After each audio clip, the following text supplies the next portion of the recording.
So yan nga no, panibagong video, panibagong istorya na naman. Ang makahula ng gagawin ko, bibigyan ko ng ice candy. Saktong-sakto kasi ngayon to, ngayon tag-init. Kaya naisipan ko guys na magbenta ng ice candy. Kaya samahan nyo na naman ako guys sa panibagong negosyong palugi. Pero bago yun guys, nood muna tayo sa YouTube University. Tulan din kasi ako nakakuha ng mga idea guys pag may mga bagay akong hindi alam. Pero minsan, kala ate at abi ko na lang tinatanong. Kasi alam nila lahat. Bukod doon, lagi silang tama. Omsim. Bale, ito nga pala yung mga ingredients na kailangan ko. Chocolate powder, sukal, lagayan ng ice candy, cornstarch, condense, evap.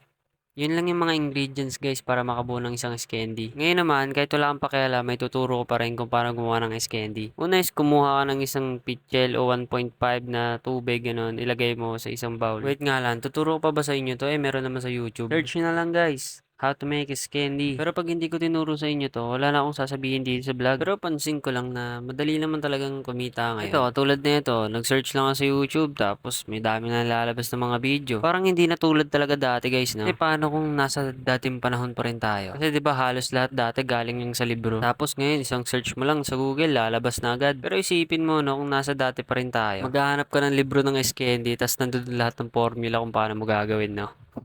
Pero legit pre, parang mas madali yung buhay ngayon, no? Parang ang pinapahirapan lang natin yung sarili natin sa mga bagay na ano eh, kung paano tayo kikita. Pero nandyan lang naman. Pero siguro kung may pamilya ka, talagang hindi sapat yung mga simpleng diskarte lang. Pero ang katulad kita na tambay lang sa bahay na estudyante, marami kang pwedeng pagkakitaan. Basta pre, huwag ka lang mag-scatter. Hindi, joke lang. Pero legit, madaming pwedeng pagkakitaan. Tulad nito, may cellphone ka, may camera ka, mag-vlog ka. Malay mo naman, di ba? Magkapera ka dito balang araw. Speaking of vlog, ito na kasi yung bagong henerasyon ngayon na kung saan pwede kang kumita, di ba? Tsaka hindi naman masama mag-try. Tulad ko, sumusubok lang din ako. Alam nyo ba guys, na pag may mga bago kayong sinusubukang isang bagay, binibigyan mo daw yung sarili mo na magtagumpay at lumago. Marami naman din kasi pwedeng maging resulta yon. Pwedeng maganda, pwedeng pangit. Pero at least, diba, tinry mo. De, joke lang guys, nakita ko lang yung sa post ni Kong TV. Ang ganda kasi. Pero totoo naman din kasi guys, sa subok lang ng subok, try lang ng try, diba? Basta mga pre, gawin nyo lang yung mga bagay na gusto nyong gawin. Huwag mo na lang pakialaman yung kapitbahay mong chismosa. Basta kayo guys, patuloy lang kayo sa mga bagay na gusto nyong gawin. Kasi mga pre, totoo yung sinabi ni Gio Ong. Ang mga tao, gusto lang yan makita yung resulta. Mukhang ewan ka sa harap nila. Pero, bandang uli naman pre, magtatanong sila kung paano mo ginawa, diba? Tsaka, totoo din na kahit anong gawin mo, pangit o maganda,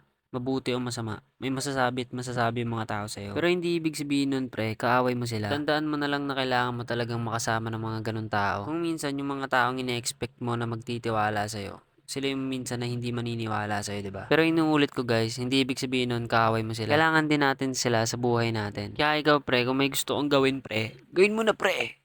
Huwag mo nang pakialaman yung iba pre, please lang. In the end of the day, ikaw lang din ang tutulong sa sarili mo pre. By the way guys, 5 piso nga lang pala yung ice candy ko. So yun lang guys, salamat sa panonood ninyo. Baka naman.